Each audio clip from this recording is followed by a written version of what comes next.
I think I'm gonna be sad. I think it's today, yeah. The girl that's driving me mad is going away, yeah. She's got a ticket to ride. She's got a ticket to ride. She's got a ticket to ride, and she don't care. That's right, today we're going to be talking about Ticket to Ride.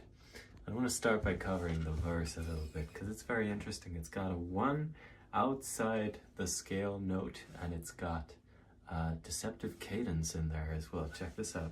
So we start out on an A major. We're in the key of A major, in fact. I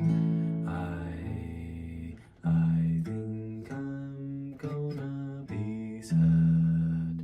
Cool melody. Think I'm gonna be sad. Think it's today. Yeah, very basic. We're still in A major here. And then we get a G natural note in the melody. The girl that's driving me mad is going away. We're expecting this because the G natural turns this A chord into an A dominant 7th chord, which would normally be the secondary dominant for the 4 chord, D in A major. Girl that's driving me mad is going away.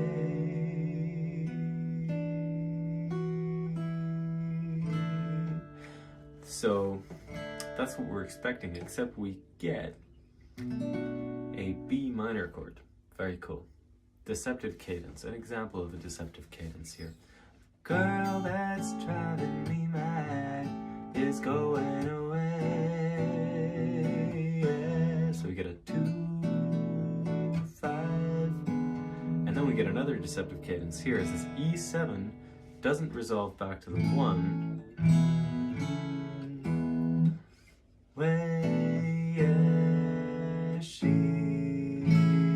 There it goes. She's got a ticket to ride.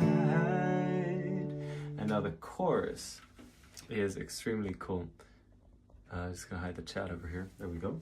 So just to highlight that is the same deceptive cadence happening twice in 2 different places in the key. Of course, in both cases it's a dominant 7th chord moving up a whole step to a minor 7 chord.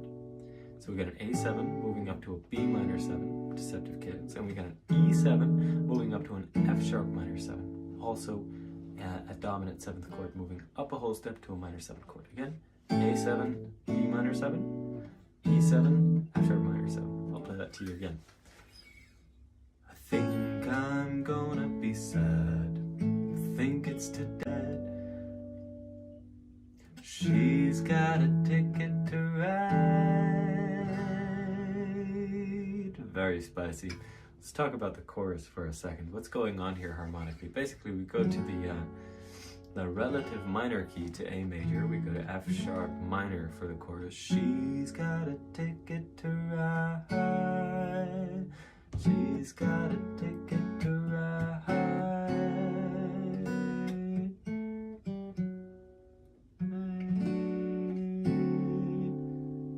And I'm pretty sure they play a D7 here. You can fact check me on that one. Maybe they play a D major 7 here. What do you think? She's got a ticket to ride. She's got a ticket to ride. Don't quite remember, but I think they play a dominant 7 on that D, eh? Let's go with that. Anyway, that's a lot cooler because then you get a little chromatic emotion in here. You get a little, because this F sharp 7 chord has a C sharp up here, right? An F sharp is composed to an F sharp minor chord is composed of F sharp, A natural, C sharp, and in this case we get the C sharp up here, and then if we have a dominant 7 on the D chord, when that hits, the dominant 7 of D is a C natural, so this C sharp ends up moving chromatically down to a C natural and then back up to a C sharp as the F sharp minor 7 chord hits again. So listen to that.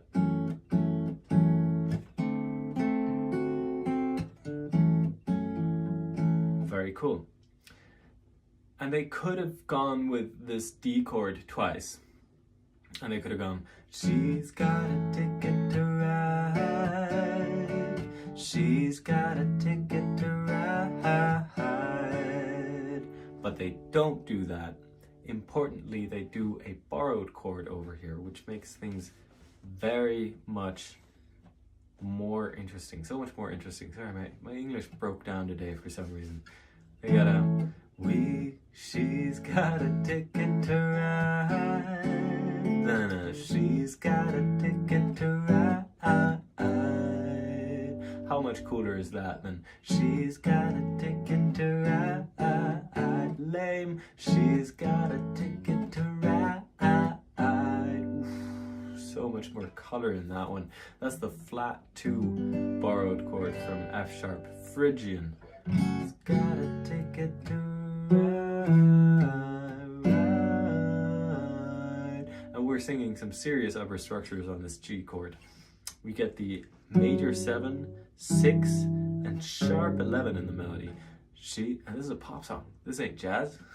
This is nailing the balance between complexity on the one hand and accessibility on the other hand, which is the balance that brings sophistication and addiction to your music. She's got a ticket to ride. It's a funky one.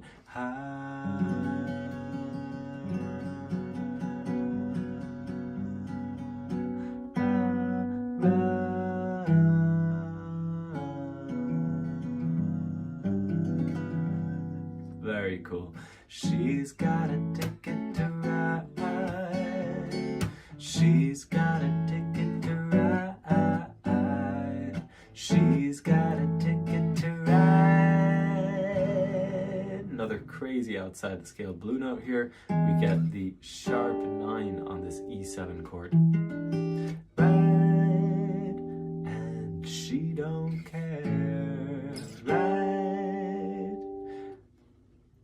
So let me go right ahead and just play this chorus to you as if it, what am I trying to say here? Let me try to play this chorus to you, the chorus of Ticket to Ride, and I'll turn everything diatonic just to let you hear how much less interesting it sounds that way. And then I'll play it the way it actually is, and you'll be able to hear the difference. And importantly, if you don't know your music theory, this is the difference between how your songs are right now and how they could sound if you knew your theory. Okay? Here we go. She's got a ticket to ride. She's got a ticket to ride. She's got a ticket to ride, and she don't care. Pretty nice, pretty catchy, but boring and accessible. It's too accessible. There's no balance of complexity to it right now. So let's add that complexity to the accessibility, get the balance, make it sophisticated and catchy, addictive at the same time.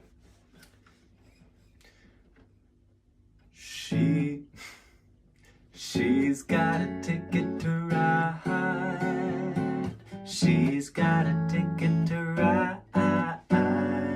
She's got a ticket to ride, and she don't care. I'll play it back and forth again. Boring. She's got a ticket to ride. She's got a ticket to ride. She's got a ticket to ride, and she don't care. Let's add sophistication again. She's got a ticket to ride. She's got a ticket to ride. She's got a ticket to ride, and she don't care. Can you hear the amount of difference between these two versions? So let's say you're writing a song and you get an idea that sounds like this. She's got a ticket to ride. She's got a ticket to ride. She's got a ticket to ride. She don't care. What I could teach you to do with an idea like that is this is an entirely conceivable situation. This is precisely what I do with my own songs. When I come up with a song idea, I take it, I think, okay, it's too simple right now, I need to spice it up a little bit. What can I do? I've got an F sharp minor, D. So I've got 1 minor, flat 6. What can I do with a flat 6 to make it sound a little bit more interesting? I can take the root or the 7 and I can turn it into a minor 7. I can make this dominant 7 flat 6 chord. It just sounds bluesy and awesome, and it creates this chromatic motion from the C sharp again to the C natural back up to the C sharp. That's what's going on in the first 2 chords. We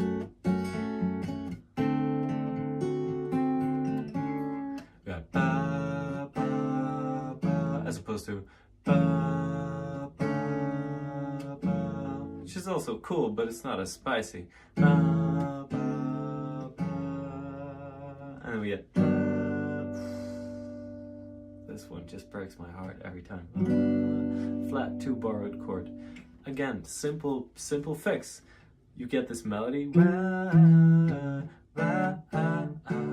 that works perfectly well over a D chord, but it also happens to work even in an even more sophisticated way over a G chord. It becomes the major 7. So for a D, this is a 3, 2, major 7. For a G, this is a major 7, 6, sharp 11.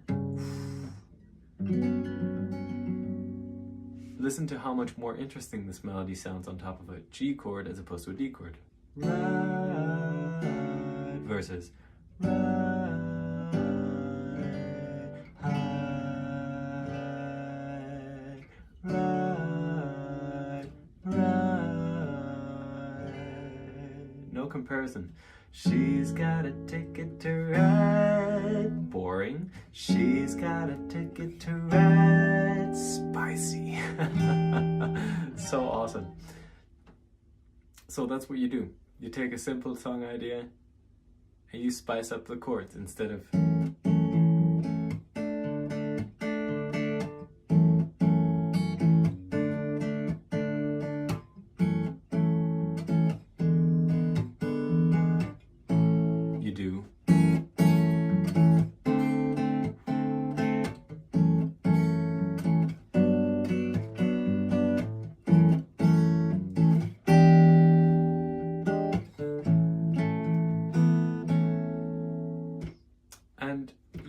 just becomes better. That's what happens. This is what happens in my program, The Unstoppable Songwriter. If anybody's interested in learning that, in that program we basically take songs like this from your favorite artists and we analyze what's going on in them harmonically. And the funny thing about chord progressions is that you're actually legally allowed to steal them. So we literally just go in and pick apart little pieces of harmonic vocabulary. So for example, this F sharp minor 7 to the D7, back to the F sharp minor 7, that could be an example of a piece of harmonic vocabulary that you would save in your head. And this is what makes me unstoppable as a songwriter, essentially. I have saved an enormous amount of harmonic information in my head, of harmonic data that I have accessible to me at all times. And it means I can look at any chord and I can immediately see about 10 million ways that I could move forward from here. Do you understand how unstoppable you feel when you got 10 million options to move forward? I know that no matter where I am, no matter what chord's happening, I know precisely what's going on, precisely where I can take it next. I'll demonstrate it to you. I'll play a, I'm having fun right now. I don't know if you can tell, but I'll go ahead and play an improvised chord progression and sing a melody on top right now. That's how confident I am in my harmonic vocabulary. So check this out. I've never played this before. Just let's start with an A minor. Why not?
It's kind of like a verse. And it goes to the chorus.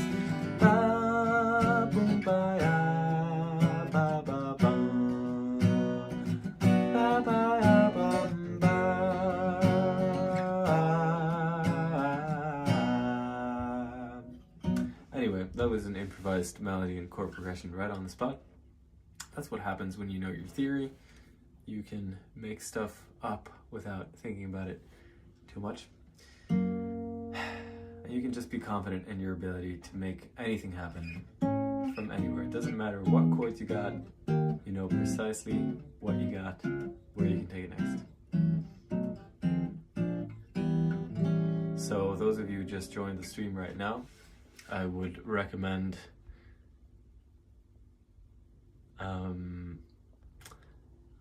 watching this back to see. God, I'm trying to turn off the YouTube chat here. Somebody just said I look like Taylor Swift. I'll take that as a compliment, honestly.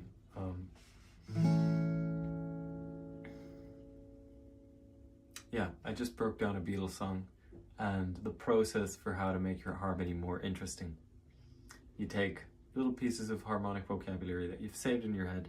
If you want some help saving vocabulary in your head and make your song 10 times better, then I've got a whole program that's dedicated to that, in which you can join me, and we'll work together very intensively on picking apart your influences specifically to get only the harmonic vocabulary most relevant to you, that you want to learn, that belongs to the music that you want to be able to get your music to the same level as.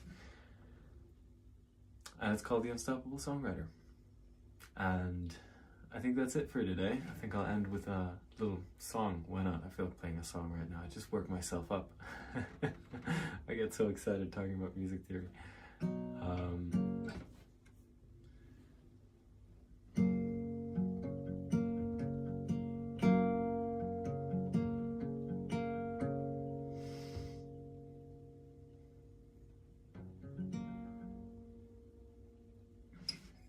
This one's called Far From Another Eye. It's from my latest album, ASAP, As Sane As Possible.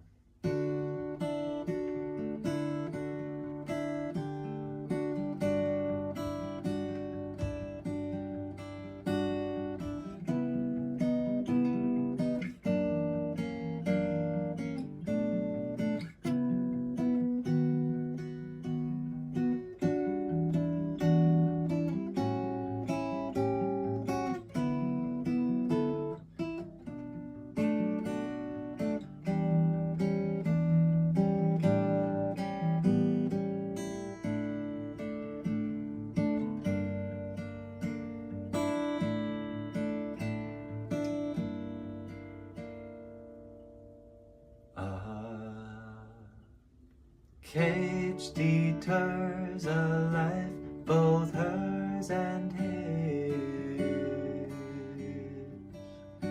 But when we lose what's not, then who's to say what is? Liberty is not a virtue, you're not alone. When your shattered heart is turned to stone, oh,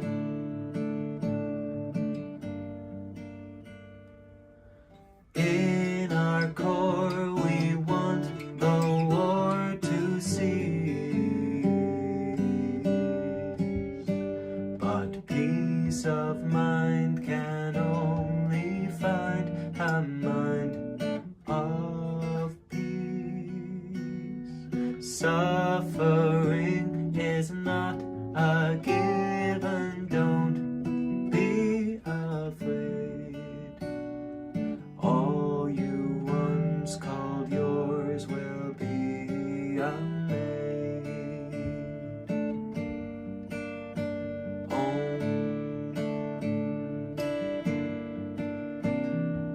You and you, I and I will never be less than a moment with a thought.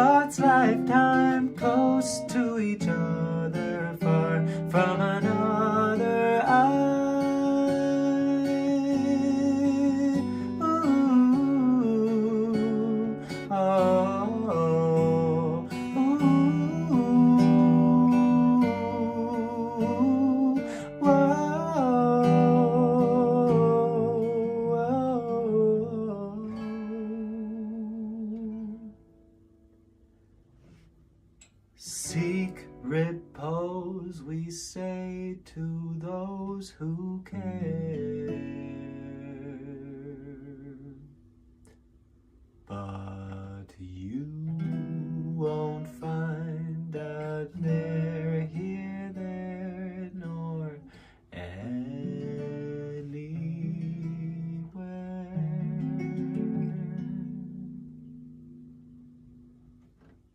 Happiness is not a finding, just wait and see. Every path you take leads back to me.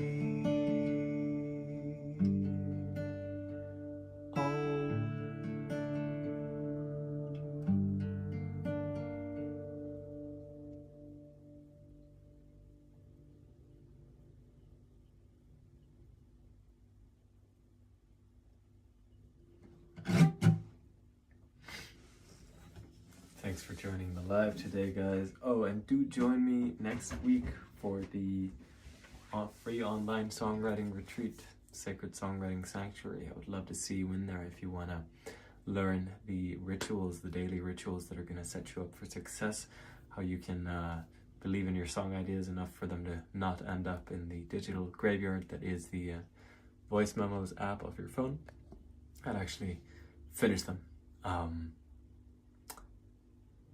We can so easily lose our energy, our passion for finishing song ideas, because usually we get a moment of inspiration when we get the idea in the first place, and it's so strong, it hits so hard, and you want to get the emotion across in a song, but you work on it for a while and you might even get quite far with it, but then at some point the musical muses decide to withdraw and you don't have structure to fall back on to continue writing the song idea through to the end, because you don't feel like you can do the original inspiration, the original moment of inspiration, the feeling, the raw feeling of it justice anymore in a finished song.